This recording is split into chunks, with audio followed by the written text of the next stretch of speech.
Good morning student. Last class में हमने इस अध्याय से संबंधित कुछ महत्वपूर्ण परिभाषाओं का अध्ययन किया था। आज हम उससे आगे कुछ अन्य परिभाषाओं का अध्ययन करेंगे। तो चलिए शुरू करते हैं। आज का हमारा पहला टॉपिक होगा वह है वक्र, कर्व्स। वक्र क्या होते हैं?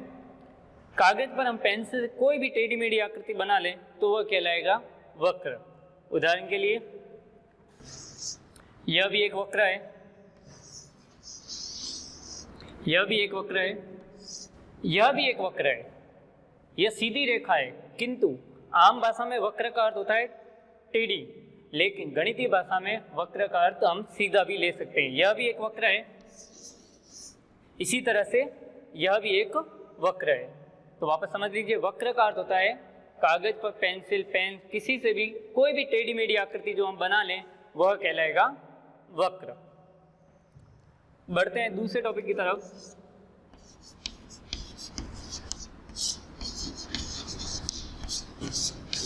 दूसरा टॉपिक है सरल वक्र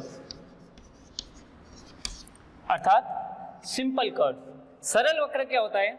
ऐसा वक्र जो आपस में एक दूसरे को नहीं काटे, वह कहलाता है सरल वक्र। जैसे यह वक्र देखिए, यह वक्र आपस में काट नहीं रहा है, जबकि इस वक्र में देखिए ये आपस में यहाँ पे कट रही है। तो यह वक्र सरल वक्र नहीं कहलाएगा और यह वाला वक्र हमारा सरल वक्र कहलाएगा। सरल वक्र ऐसा वक्र जो आपस में एक दूसरे को ना काटे, सरल वक्र कहलाएगा। बढ़ते हैं तीसरे पॉइंट की तरफ, वह है बंद वक्र।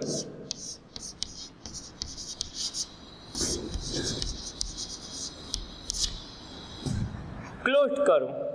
बंद वक्र का अर्थ होता है ऐसा वक्र जो जिस बिंदु से प्रारंभ होता है वापस वहीं समाप्त हो, वह कहलाएगा बंद वक्र। उदाहरण के लिए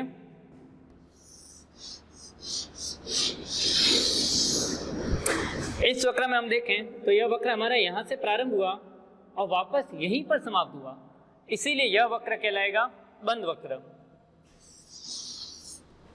इस वक्र को हम देखें तो हमारा प्रारंभिक बिंदु तो यह है, जबकि समाप्त हमारा यहाँ पर हो रहा है, दोनों समान नहीं है, इसीलिए यह वक्र बंद वक्र नहीं कहलाएगा। बढ़ते हैं चौथे पॉइंट की तरफ, वह हो जाएगा खुला वक्र।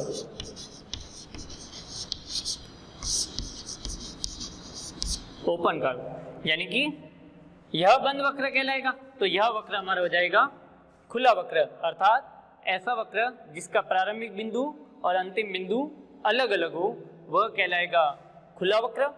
और वह वक्र जिसका प्रारंभिक बिंदु और अंतिम बिंदु दोनों एक ही हो, वह हमारा कहलाएगा बंद वक्र। तो इस प्रकार हमने वक्र से संबंधित कुछ परिभाषाओं को सीखा। अब इसके हम आगे नेक्स्ट टॉपिक की तरफ बढ़ते हैं।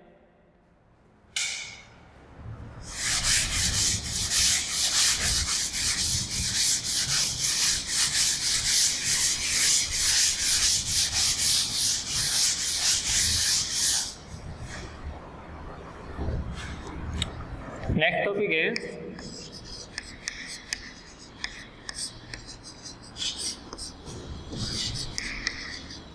कोई भी बंद वक्र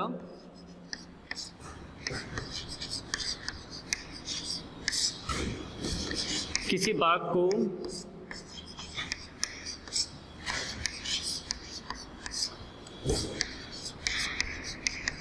तीन हिस्सों में बांटता है।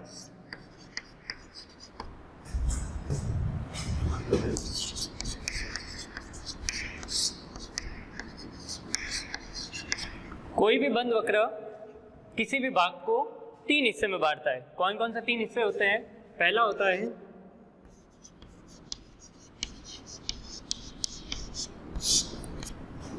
अभ्यंतर भाग, जिसे हम कहते हैं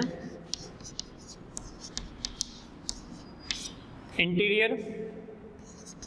दूसरा होता है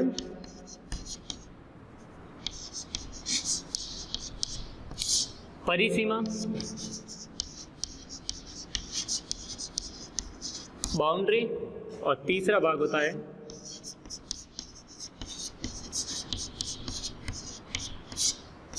बहिर्भाग एक्सटीरियर। वापस समझिए, कोई भी बंद वक्र किसी भी भाग को 3 हिस्सों में बांटता है, अभ्यंतर भाग इंटीरियर, परिसीमा बाउंड्री, और हमारा तीसरा भाग होता है बहिर्भाग एक्सटीरियर। कैसे, यहाँ ध्यान दीजिए,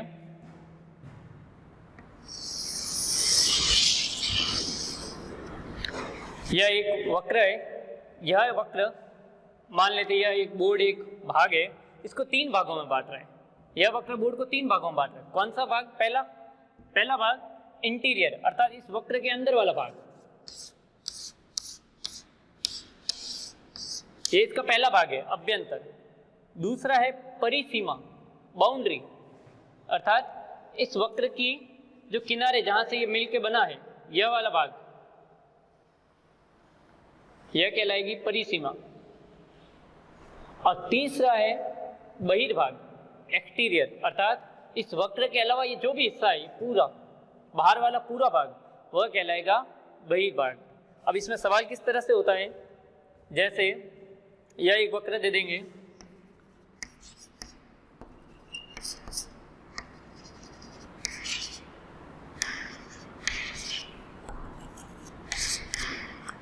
सवाल इस तरह से आएगा, हमें एक आकृति दे देंगे, उसमें कुछ बिंदु देंगे और सवाल पूछेंगे कि इस वक्र में ऐसे कौन से बिंदु हैं जो अभ्यंतर में स्थित है। तो हमें पता है अभ्यंतर का अर्थ होता है अंदर वाला भाग। तो देखिए इस आकृति के अंदर में कौन कौन से बिंदु हैं, तो ए और वाई, तो इसका उत्तर हो जाएगा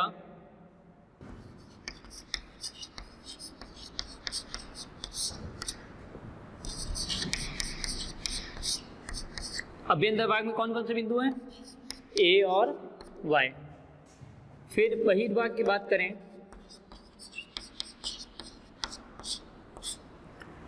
बहिर्भाग में हम देखें कौन से बिंदु है, तो ऐसे कौन से बिंदु है जो इस वक्र के बाहर है। तो बाहर एक बिंदु x है और एक बिंदु d है। यह P बिंदु बाहर नहीं है, यह इसकी बाउंड्री है, अर्थात सीमा पर है। तो बहिर्भाग में हो जाएगा x और d, और तीसरा आ जाएगा परिसीमा। तो परिसीमा की बात करें तो कौन सा बिंदु है जो इसकी बाउंड्री पर स्थित है, तो हम देखेंगे कि वह बिंदु P है। तो इस प्रकार हम इस प्रश्न को हल कर सकते हैं। बढ़ते हैं हम अगले टॉपिक की तरफ।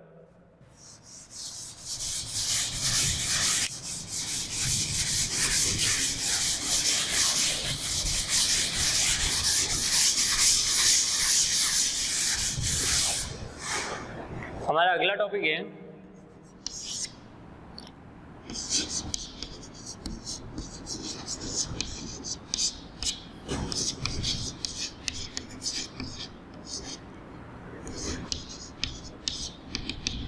बहुभुज पॉलीगन्स।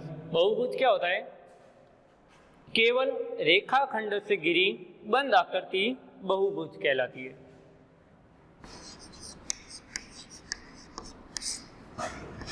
केवल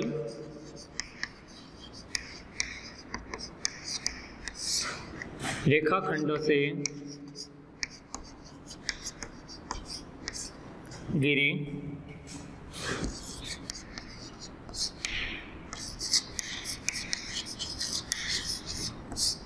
बंद आकृति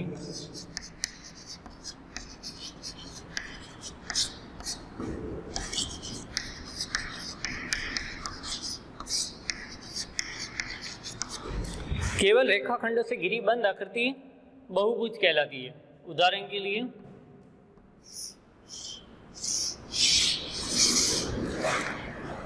यह एक बहुभुज है क्योंकि इसमें केवल रेखाखंडों का प्रयोग किया गया है। क्या यह एक बहुभुज होगा? तो हम देख सकते हैं कि यहां तो रेखाखंड है लेकिन यह भाग रेखाखंड नहीं है, यह भाग कर्व है अर्थात वक्र है, तो यह बहुभुज नहीं होगा। अब देखिए क्या यह बहुभुज होगा? तो हम देखते हैं कि यह रेखाखंडों से तो मिलके बना है लेकिन यहाँ लिखा हुआ है बंद होना चाहिए, जबकि यह आकृति कैसी है? खुली आकृति है, तो यह भी बहुभुज नहीं होगा। अर्थात हम कह सकते हैं कि बहुभुज के लिए कम से कम 3 रेखाखंड होने चाहिए। यदि हमें कोई भी बहुभुज बनाना है तो हमें कम से कम 3 रेखाखंड तो चाहिए ही चाहिए, जिससे हम उसको बंद आकृति, और सबसे छोटा बहुभुज होता है वह होता है त्रिभुज। यह बहुभुज है क्योंकि यह रेखाखंडों से मिलकर बना है और यह एक बंद आकृति है। तो बहुभुज में वापस समझ लीजिए, केवल रेखाखंडों से घिरी बंद आकृति, अर्थात केवल रेखाखंड से मिलकर बनना होना चाहिए। इसकी परिभाषा हमने लास्ट क्लास में पढ़ ली है। यहाँ देखेंगे तो यहाँ रेखाखंड है, लेकिन यह भाग वक्र है, इसीलिए यह बहुभुज नहीं है। यह बहुभुज है क्योंकि यह केवल रेखाखंडों से बना है। यह भी बहुभुज नहीं है क्योंकि यहाँ हमें पता रखना है कि आकृति कैसी होनी चाहिए? बंद, जबकि यह एक खुली है। और यह बहुभुज होगा क्योंकि यह एक बंद आकृति है। अर्थात बहुभुज के लिए हमें मिनिमम कम से कम 3 रेखाखंडों की आवश्यकता होती है। इसके उदाहरण त्रिभुज, आयत, वर्ग। बढ़े हम अगले टॉपिक की तरफ।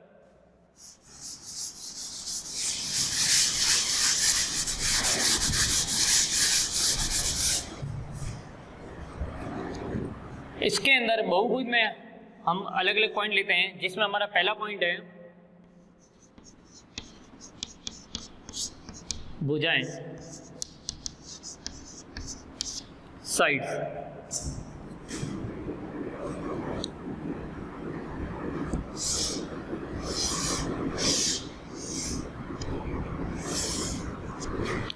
भुजाएं क्या होती है?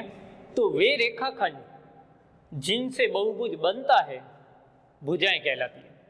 जैसे इस बहुभुज की यदि हम बात करें तो हम देखते हैं कि इसके अंदर यह पहली रेखा, ये दूसरी, ये तीसरा रेखाखंड, ये चौथा रेखाखंड और ये 5, अर्थात ये 5 रेखाखंडों से मिलकर बना है। तो ये प्रत्येक रेखाखंड, ये वाला भाग, ये वाला भाग, ये वाला, ये वाला और ये वाले, ये सब आपस में क्या कहलाएगी? भुजाएं। इनको हम आसानी से समझने के लिए इन्हें हम कोई भी नाम दे देते हैं। तो वे रेखाखंड जिनसे बहुभुज बनता है भुजाएं कहलाती है। तो इस रेखाखंड में कुल 5 भुजाएं कौन कौन सी? पहली भुजा हो जाएगी AB, दूसरी हो जाएगी BC, तीसरी CD, चौथी D और E और 5वीं AE बोल सकते हैं, EA बोल सकते हैं, दोनों एक ही है। तो देखते हैं इसकी परिभाषा। भुजाएं वे रेखाखंड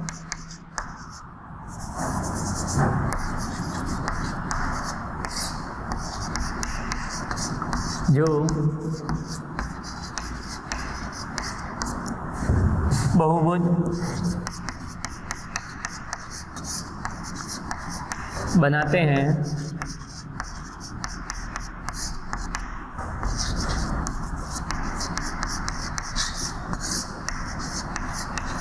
भुजाएं कहलाती हैं। वे रेखाखंड जो बहुभुज बनाते हैं भुजाएं कहलाती है।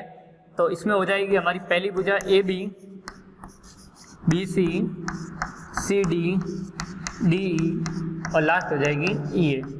इन्हें हम आपस में क्रम भी चेंज कर सकते हैं, अर्थात इसको हम BA, इस तरह से इन दोनों का आपस में क्रम चेंज करेंगे तो भी कोई फर्क नहीं पड़ेगा, तो भी वह भुजाएं ही कहलाएगी। तो इस बहुभुज में 5 भुजाएं हैं। बढ़ते हैं दूसरे पॉइंट की तरफ। दूसरा पॉइंट है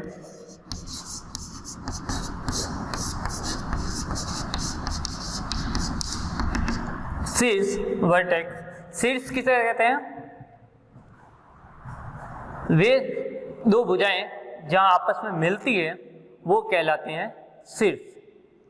जहां 2 भुजाएं आपस में मिलती है वह कहलाते हैं शीर्ष।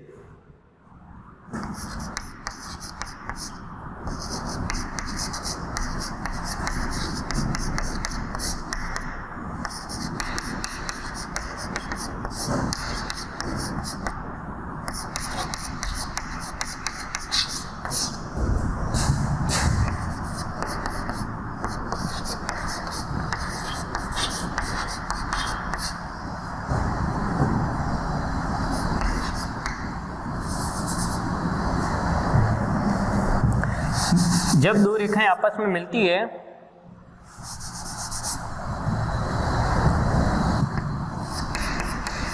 तो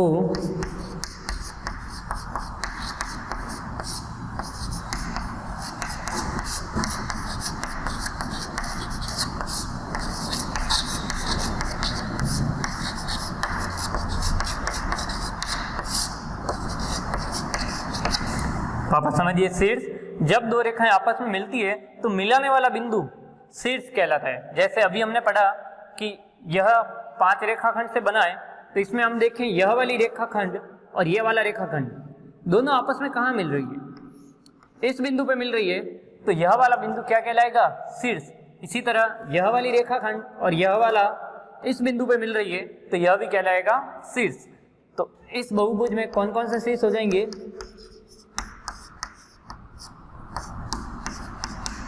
इस बहुभुज में 5 शीर्ष हो जाएंगे, ए, बी, सी, डी और ई। बढ़ते हैं इसी में अगले पॉइंट की तरफ।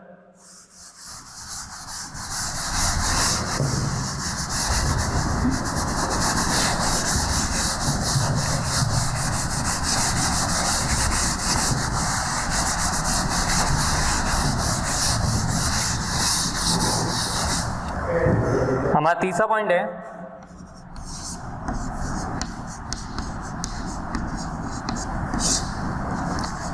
आसन भुजाएं।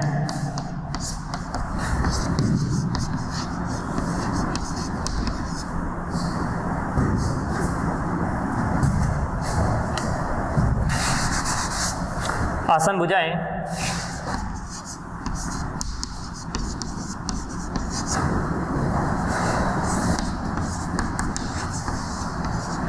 एडजेसेंट साइड्स, अर्थात वे भुजाएं जिनमें एक बिंदु उभयनिष्ठ हो, आसन भुजाएं कहलाती हैं।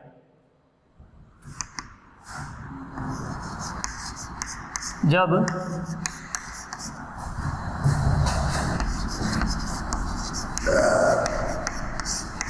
दो भुजाओं में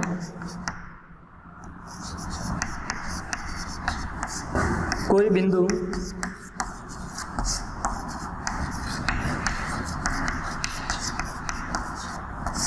उभयनिष्ठ हो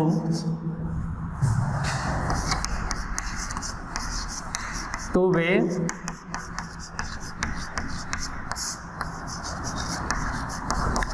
आसन भुजाएं कहलाती है।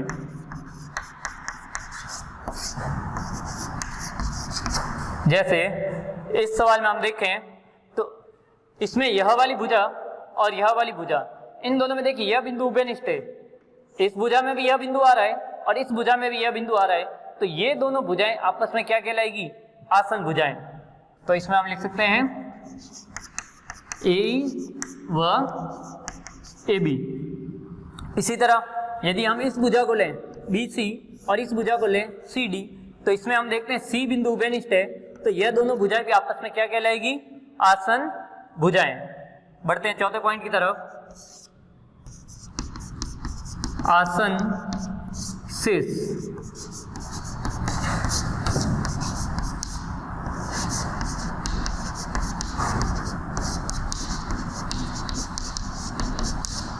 Adjacent vertex. जिस प्रकार इसमें हमने पढ़ा कि जब दो भुजाओं में कोई बिंदु उभयनिष्ठ होता है वह कहलाती है आसन भुजाएं, तो एडजेसेंट शीर्ष क्या होते हैं? एक ही रेखाखंड के दोनों बिंदु, एक ही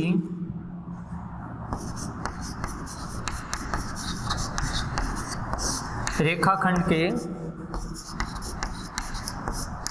अंत बिंदु आसन शीर्ष कहलाते हैं।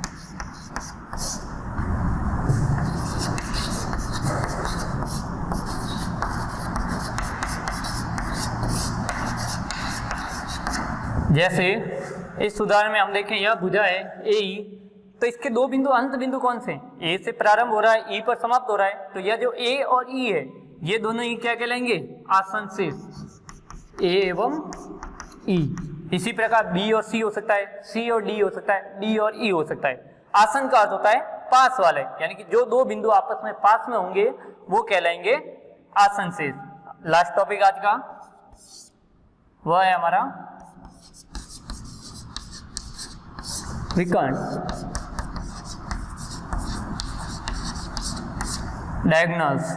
विकर्ण क्या होता है? जब हम आसन शीर्ष के अलावा किसी अन्य शीर्ष को मिलाएंगे तो वह कहलाएंगे विकर्ण। ए और ई आसन शीर्ष है तो इस ए को ई के अलावा, और बी भी इसका आसन शीर्ष है, तो इसके अलावा हम अगर सी से मिला लें, ए को यदि हम सी से मिला दें या ए को हम डी से मिला दें, ई को सी से मिला दें, तो यह सब आपस में क्या कहलाएंगे? विकर्ण। तो इस तरह आज हमने विभिन्न प्रकार की परिभाषाओं को समझा। नेक्स्ट क्लास में हम अन्य परिभाषाओं को समझेंगे। धन्यवाद।